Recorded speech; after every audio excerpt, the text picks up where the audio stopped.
What happens when a king destroys his own bloodline? Lycan King Damien Wolfsbane had everything, but he rejected his one true mate, Lydia Ashbourne, publicly humiliating her and calling her Barren before the royal council. He exiled her to die, choosing a politically powerful new queen to secure his throne. 6 years later, he's celebrating the declaration of heir for his new son. He sends Lydia a summons to the ceremony, a final cruel act to mock the barren mate he discarded.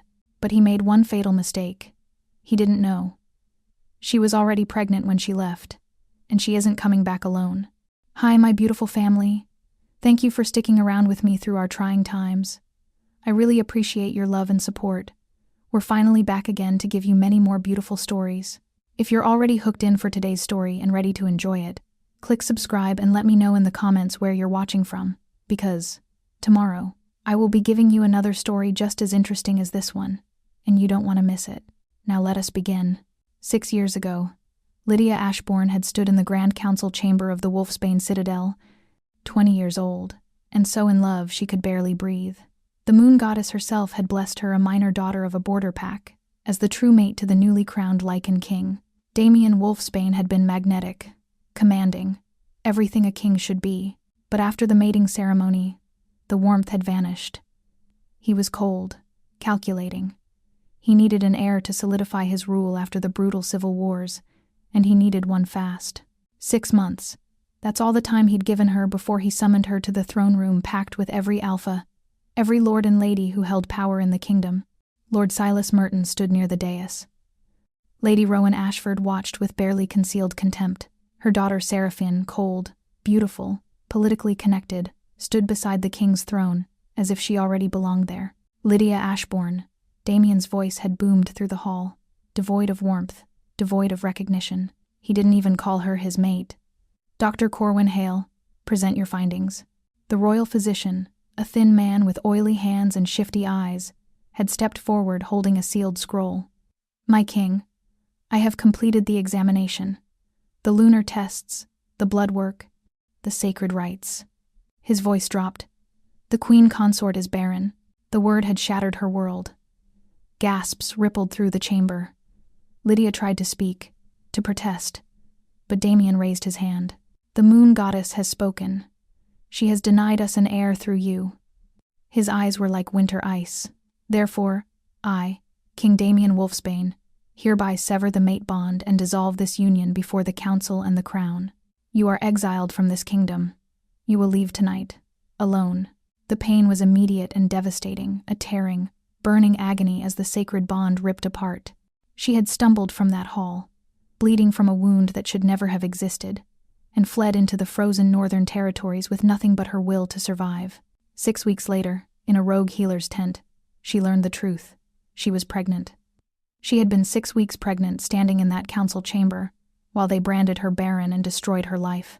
Now, the envelope sat on her rough-hewn table like a coiled snake, heavy embossed parchment that smelled of cedarwood and steel, the scent of the citadel she'd fled. It was addressed to Times the Barren Reject Times in formal script, as if the cruelty needed official documentation. Lydia's hands trembled as she broke the crimson wax seal. The summons was formal, commanding her presence at the declaration of heir ceremony for Prince Julian Wolfsbane, firstborn son of King Damien and Queen Seraphine. But the handwritten line at the bottom was pure venom. Asterisk. Come and see what a real queen gave me, Lydia. See the son a worthy mate bore me, and reflect on your own failure. Asterisk. Mama? She turned sharply. Julian stood in the doorway, small and sleep-rumpled, rubbing his eyes. At 5 years old, he was already too tall, too sharp-featured, a miniature echo of the man who'd destroyed her. It's nothing, sweetheart. Go back to bed. But Julian's eyes, those impossible glowing amber eyes, had locked onto the letter.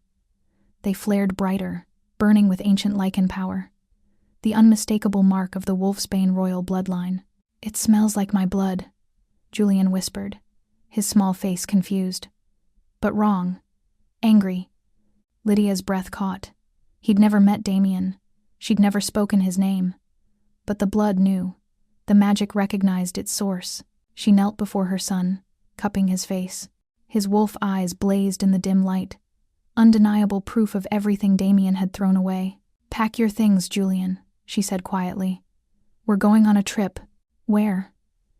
Lydia looked at the summons, at the cruel invitation, at the arrogant assumption that she would arrive broken and weak. A cold smile crossed her lips. We're going to meet your father. The Northern Territories had nearly killed her. Lydia had stumbled into the frozen rogue lands with nothing but the clothes on her back and a secret growing in her belly. The rogues were brutal, lawless, and they smelled weakness like blood and water. She'd learned to fight in those first weeks, learned to bare her teeth and refuse to bow.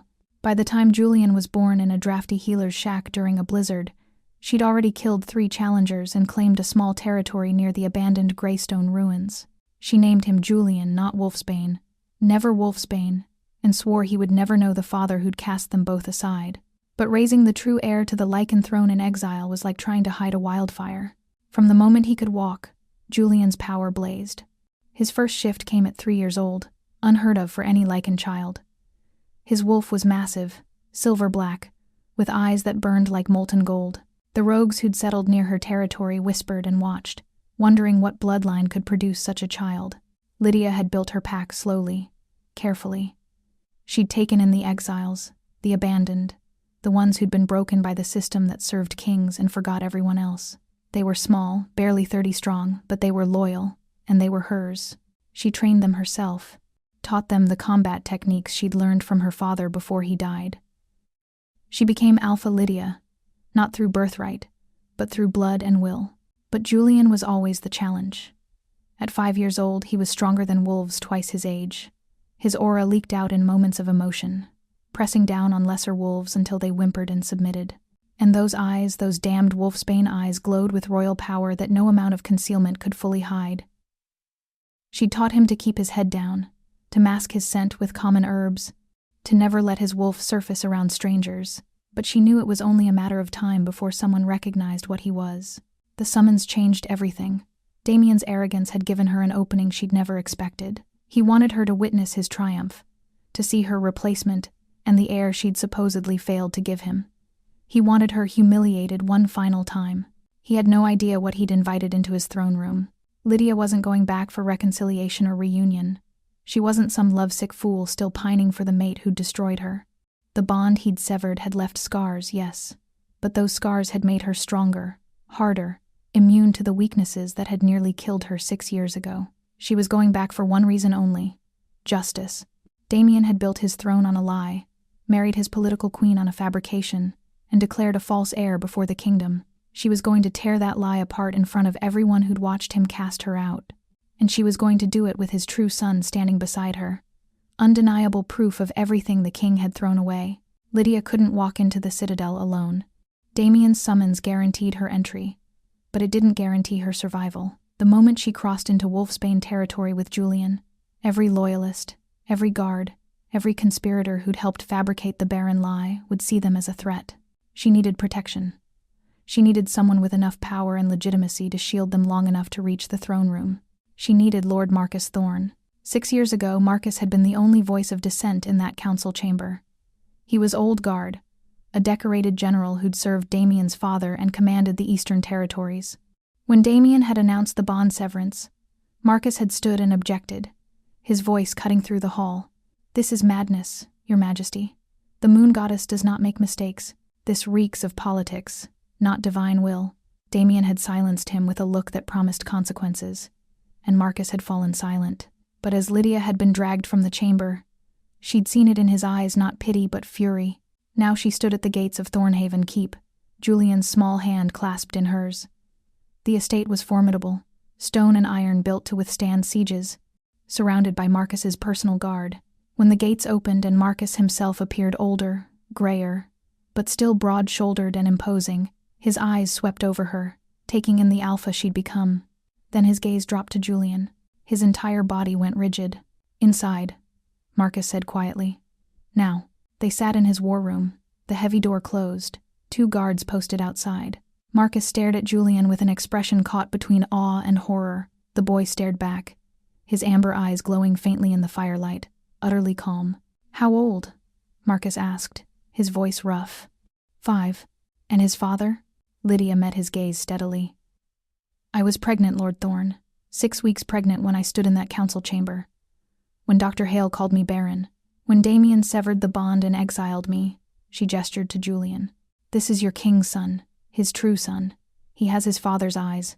Marcus closed his eyes briefly, and when he opened them, she saw the weight of understanding crash down on him. Moon's mercy, he breathed.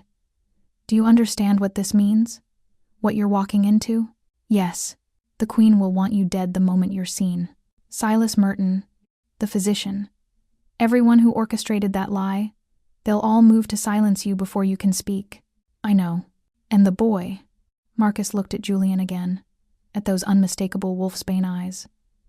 If Damien declared another heir, and you present his true firstborn, you're not just exposing a lie, you're threatening a succession. You could start a civil war. Good, Lydia said coldly. Damien built his throne on my destruction. Let him watch it crumble. Marcus was silent for a long moment, studying her. Then he stood, walking to his desk, where official seals and documents lay scattered. I'll escort you as an envoy from the Eastern Territories. Official business. It will give you protection under diplomatic law until you reach the throne room. He looked back at her, his expression grim. But once you reveal the boy, Lydia, all protection ends. You understand that? I understand. Marcus nodded slowly, his jaw tight. Then let's go show the king what he threw away. The morning they left for the citadel, Lydia dressed Julian with careful precision.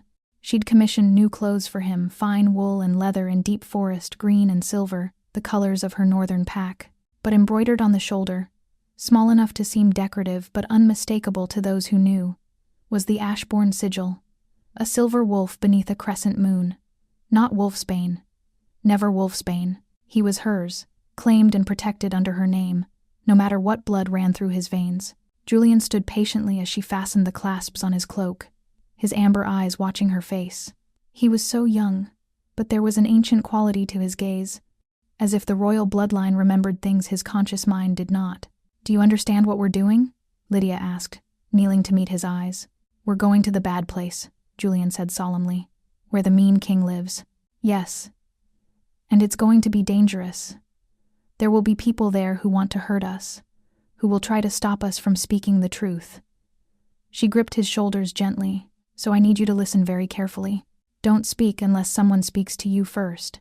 Stay close to Mama at all times. And keep your eyes focused. Don't let your wolf show. Don't let your power leak out. Can you do that?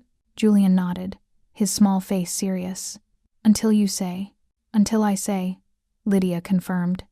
And then, sweetheart, then you can show them everything. She stood, adjusting her own attire. She'd chosen practical leathers, Alpha's armor, not the delicate gowns of a discarded queen. Her hair was bound back in a warrior's braid. She wore no jewelry except for a single pendant, a small vial containing soil from the territory where Julian was born. A reminder of everything she'd survived, everything she'd built from nothing. Lord Marcus arrived with an escort of 20 mounted guards, all bearing the thorn sigil. They were seasoned warriors, handpicked and loyal to Marcus alone. As they rode south toward the citadel, Lydia kept Julian close, his small form tucked against her on the horse. The landscape shifted from wild northern forests to cultivated Wolfsbane territory, orderly, prosperous, everything Damien had consolidated through political marriages and brutal efficiency. Lydia watched it pass with cold detachment. This kingdom had been meant to be hers, shared with her mate, ruled together as the moon goddess intended. Instead, Damien had traded destiny for expedience, love for power, truth for lies. The arrogance of it still stunned her. He'd sent that summons expecting her to arrive broken, crawling back to witness her own obsolescence. He'd assumed 6 years of exile would have destroyed her, that she would stumble into his throne room weak and desperate, grateful just to breathe the same air as the king who'd cast her aside. He thought her barren, defective, a failure erased from his perfect narrative. He had no idea she'd spent those 6 years forging herself into something stronger than any queen he could have chosen. She'd survived the rogue lands. She'd built a pack from outcasts and turned them into a family. She'd raised his son, his true heir, in secret, teaching Julian to be powerful but not cruel, strong but not arrogant. Everything Damien should have been and wasn't. The summons was supposed to be her final humiliation. Instead, Damien had handed her the perfect stage for his destruction. He'd commanded her presence before the entire council, guaranteed her entry to the ceremony, ensured that every lord and lady who'd witnessed her exile would be present to witness something far more devastating, his downfall. As the citadel's towers appeared on the horizon, Lydia felt Julian stiffen against her. His wolf sensed it, the ancient seat of Wolfsbane power, the bloodline calling to its lost heir. "Mama," he whispered. "I feel him." "I know, baby." Lydia's hand tightened on the reins. "Soon, very soon everyone will." The Grand Council chamber was exactly as Lydia remembered. Soaring stone arches, banners bearing the Wolfsbane crest, and the massive throne at the far end where Damien sat like a god made flesh. The room was packed. Every alpha, every lord and lady, every member of the royal cabinet filled the space, their formal attire glittering with jewels and gold. At the center of it all stood Queen Seraphine, beautiful and cold in silver silk, holding a small boy dressed in ceremonial robes. Prince Julian Wolfsbane, the declared heir. Damien's voice boomed through the chamber, rich with satisfaction. The moon goddess rewards those who are worthy. She bestows her blessings on bloodlines that prove their strength, their dedication, their fitness to rule. His hand gestured to the boy beside Seraphine. "My son, Prince Julian, carries the future of this kingdom. He is the proof that our union is blessed, that our line continues, that the failures of the past have been corrected and forgotten." The word failures hung in the air like poison. Several members of the council shifted uncomfortably, remembering the woman who'd been dragged from this very room 6 years ago. "Today we declare him heir before the moon goddess and this council. Today, we celebrate." The massive doors at the far end of the chamber slammed open.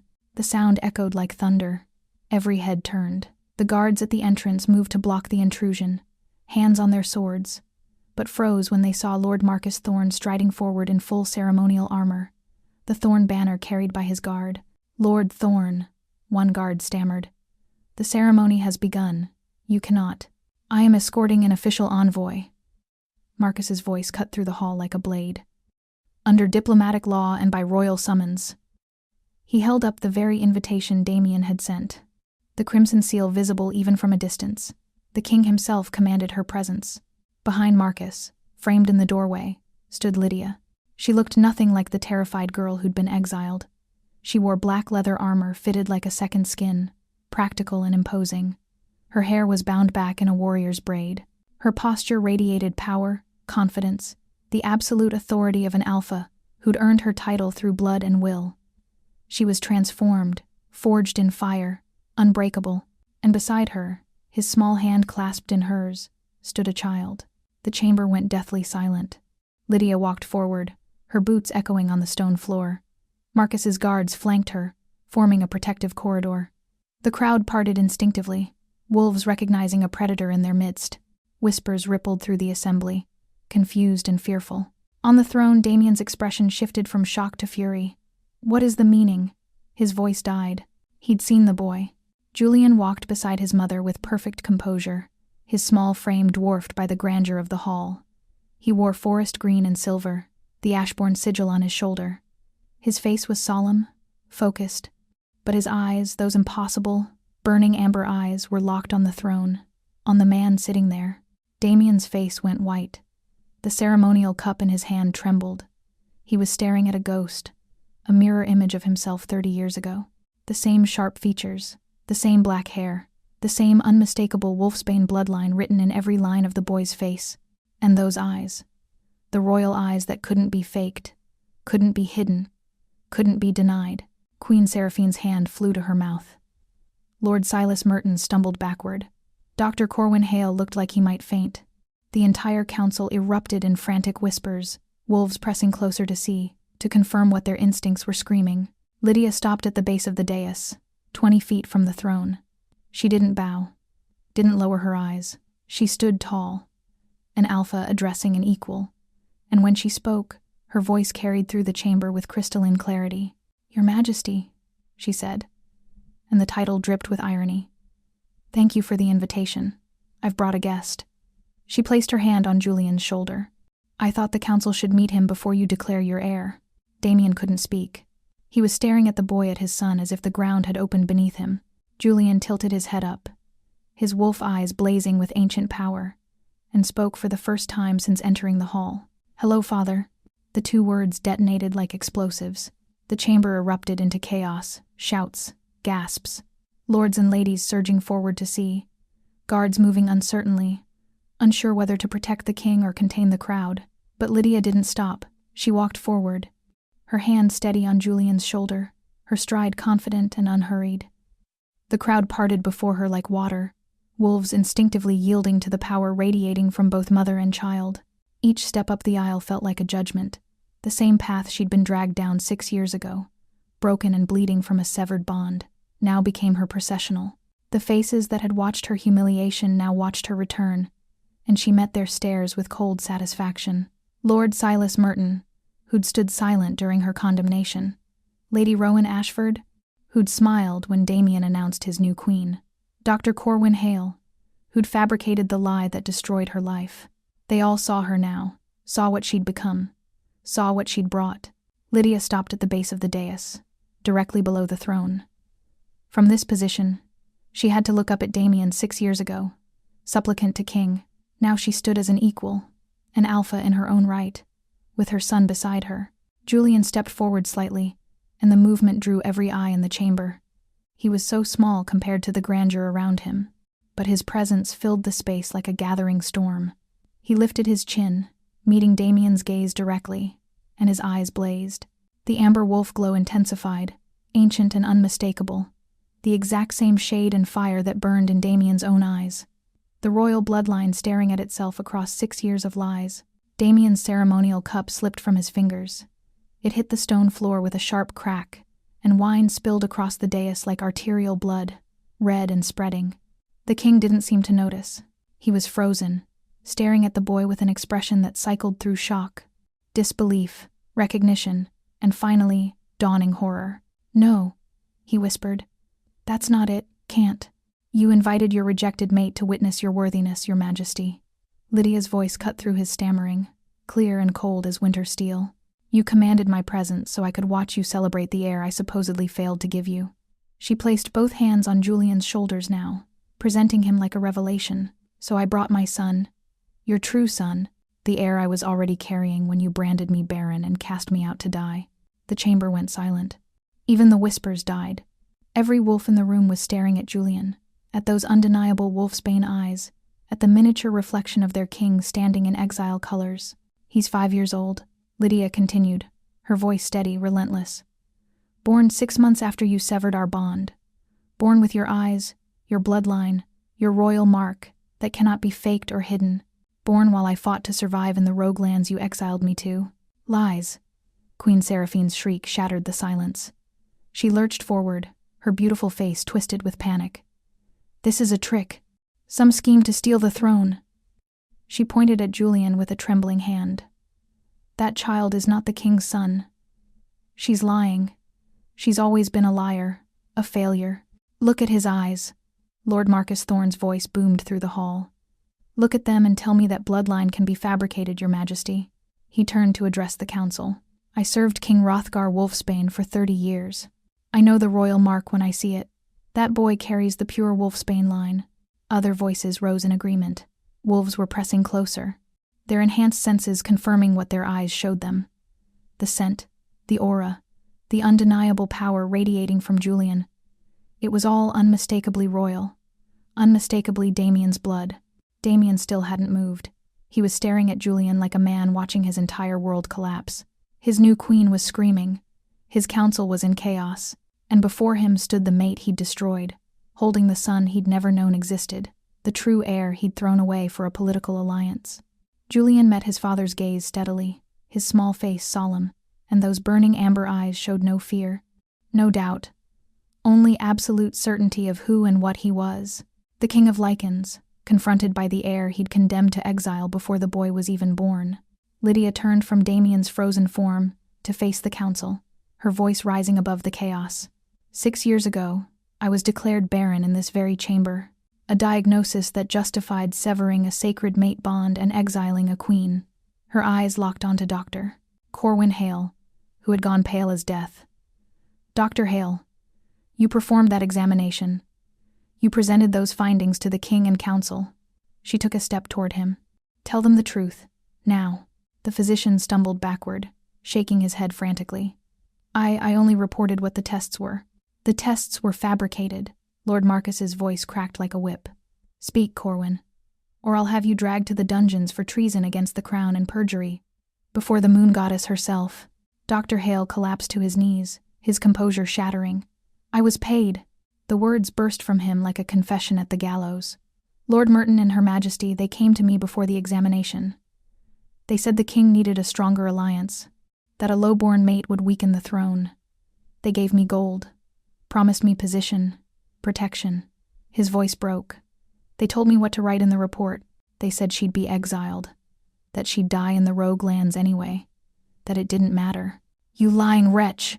Seraphine shrieked, but her voice was too shrill, too desperate. There's more, Doctor. Hale continued, his words tumbling out in terrified confession. The queen, she asked about poisons, subtle ones that would seem like natural illness. She wanted to ensure Lydia never returned, never threatened her position. The chamber exploded. Wolves were roaring, shouting, the council erupting in accusations and denials. Guards moved toward Seraphine, who backed away, her face twisted with rage and fear. Lord Silas Merton tried to slip toward the exit, but Marcus's guards blocked his path. Through it all, Damien remained motionless on his throne, staring at Julian. The boy stared back, unflinching, those amber eyes holding steady under the weight of his father's gaze. And slowly, terribly, something shifted in Damien's expression. His eyes moved from Julian to the other child the boy Seraphine had presented as his heir, Prince Julian Wolfsbane. The boy in the ceremonial robe stood beside the queen, confused and frightened by the chaos. Damien rose from his throne, descending the dais like a man in a nightmare. He approached the child slowly, and the crowd fell silent, sensing something terrible about to break. Damien knelt before the boy he'd believed was his son. He looked into the child's eyes, brown, ordinary brown, without even a flicker of the royal amber. He inhaled, scenting deeply, and his entire body went rigid. No, Damien whispered. No, no, no. The scent was wrong. It carried Seraphine's bloodline, yes, but the paternal scent wasn't his. It was familiar, though someone close, someone who'd had access to the queen, someone who'd been in the palace all along. Damien's head snapped up, his eyes scanning the crowd of guards until they locked onto one man, Captain Aldrich Voss, commander of the Royal Guard, who had gone white as snow. You, Damien breathed. Aldrich ran. He made it 3 steps before Damien's roar shook the chamber. The king shifted mid-lunge, his massive wolf form exploding from human skin, and caught the fleeing captain in his jaws. The screaming lasted only seconds. When Damien shifted back, blood dripped from his mouth, and Aldrich's body lay torn and lifeless on the stone floor. The king turned to Seraphine, who had fallen to her knees, sobbing. You gave me a bastard, Damien said, his voice hollow with devastation. You fabricated evidence against my true mate. You plotted to poison her. You made me sever a bond blessed by the moon goddess herself. He looked at the dead captain, at the frightened brown-eyed boy, at the conspiracy that had rotted his kingdom from within. I traded everything, my mate, my true heir, my honor for lies and another man's bastard. He turned back to where Julian stood, still holding Lydia's hand, still watching with those undeniable Wolfsbane eyes. The boy who should have been raised in this palace, trained as crown prince, loved as the true heir. Instead, he'd grown up in exile, wearing another family's colors, claiming another name. Damien's legs buckled. The mighty Lycan King fell to his knees before the woman he'd destroyed, and the son he'd never known, his face crumbling with the weight of what he'd done. Lydia, he whispered, and the name was a broken prayer. Moon's mercy, what have I done? The chamber was silent except for Seraphine's sobbing and the sound of Aldrich's blood dripping onto stone. Damien remained on his knees, staring at the carnage he'd wrought, the execution born of rage and betrayal, the exposure of the conspiracy that had rotted his kingdom from within. His hands were still covered in Aldrich's blood. Guards. Damien's voice was hoarse but carried absolute authority. Arrest Queen Seraphine, Lord Silas Merton, and Dr. Corwin Hale. Charge them with treason against the crown, conspiracy to murder the true queen, fraud, and corruption of the royal succession. He didn't look at them as the guards moved forward. Take them to the black cells. They will await trial and execution. Seraphine screamed as she was dragged away, still clutching the brown-eyed boy who wasn't Damien's son. Silas and Corwin went quietly, broken by their own confessions. The council watched in stunned silence as the architects of the lie were removed from the chamber, leaving only blood and shattered certainty behind. Damien turned back to Lydia and Julian. The rage had drained from him, leaving only devastation. He crawled forward on his knees, stopping a few feet from where they stood, unable or unwilling to close the distance. "I destroyed everything," he said, his voice cracking. "My pride, my cursed, monstrous pride. I wanted power more than love. I wanted political stability more than the mate the moon goddess gave me." He looked at Julian, at the son he'd never held, never known. "I threw away my true heir for a bastard and a crown built on lies. I severed a sacred bond because I was too arrogant to wait, too blind to see I was being manipulated." Tears streaked down the king's face. "Lydia, please, I was wrong. I was monstrously, unforgivably wrong. But the mate bond can be restored. The moon goddess can heal what I broke. Please." His voice dropped to a desperate whisper. "Let me fix this. Be my queen again. Bring our son home. Let me spend the rest of my life making this right." Lydia looked down at him, the mighty Lycan King on his knees, begging, and felt nothing but cold satisfaction.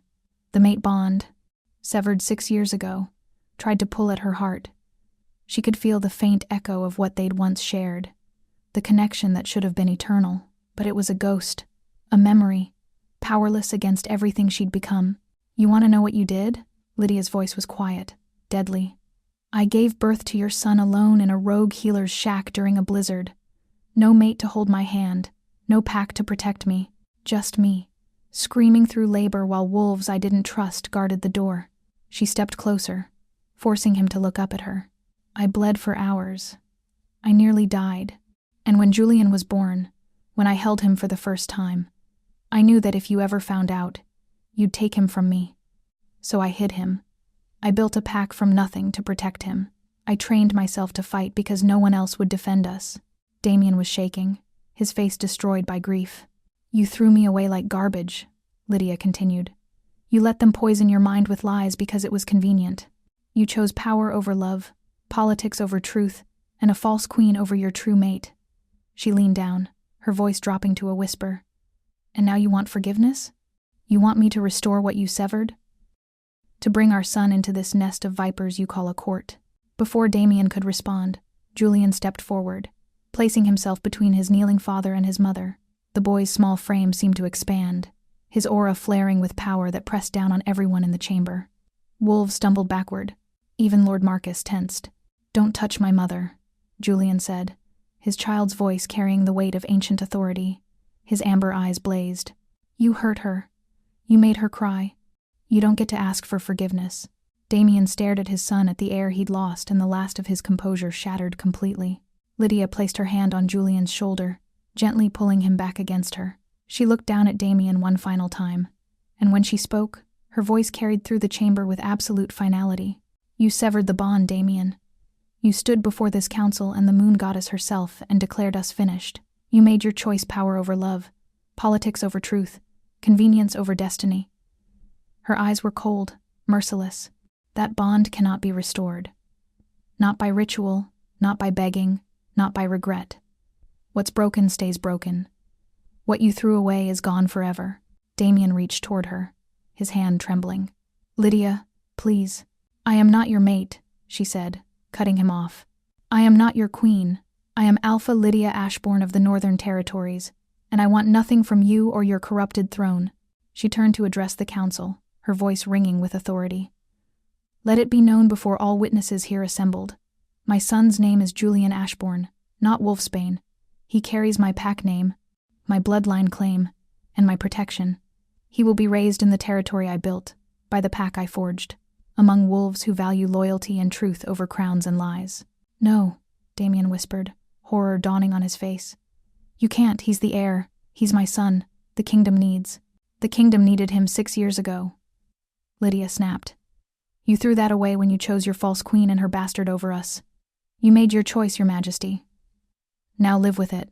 She looked at Lord Marcus, who stepped forward immediately, his guards forming around her and Julian. The council was in chaos, lords and ladies shouting, some demanding the king reclaim his heir, others arguing for Lydia's right as the wronged mate.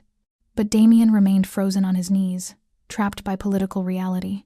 If he tried to take Julian by force, Lord Marcus and the Eastern Territories would declare war. Half the council had witnessed his monstrous injustice. They would side with Lydia. The kingdom would tear itself apart. He had no move left to make. She'd taken everything: his heir, his legacy, his future, and there was nothing he could do to stop her. Lydia took Julian's hand and turned her back on the King of Lycans. It was the ultimate insult, the final rejection. She walked back down the aisle she'd entered, her spine straight, her head high. Julian walked beside her, his small hand in hers, his amber eyes glancing back once at the father, on his knees, before focusing forward on their future. The crowd parted silently, wolves lowering their eyes in respect or fear. Lord Marcus followed with his guards, and together they moved toward the massive doors that still stood open, leading out of the chamber, out of the citadel, out of Damien's reach forever. Behind them, Damien finally collapsed entirely, his forehead pressed to the blood-stained stone floor. The king who had everything, who had demanded the world bow before him, was left with nothing but the wreckage of his pride and the ghost of the family he'd destroyed. Lydia didn't look back. She walked through the doors and into the courtyard where their horses waited. She lifted Julian onto the saddle, mounted behind him, and rode away from the Wolfsbane citadel. She left the king his crown, his throne, and his broken kingdom. But she took his legacy, his true heir, and his future. And Damien Wolfsbane, the Lycan King, was left alone in his grand hall, utterly powerless, utterly ruined, with only his shame for company and the knowledge that he had destroyed everything that mattered with his own hands. Thank you for watching this story to the end. If you enjoyed this story, you will surely love the next one. It's as crazier and more intriguing as can ever imagine, so do check it out. Click on the image showing on your screen right now to watch the next one.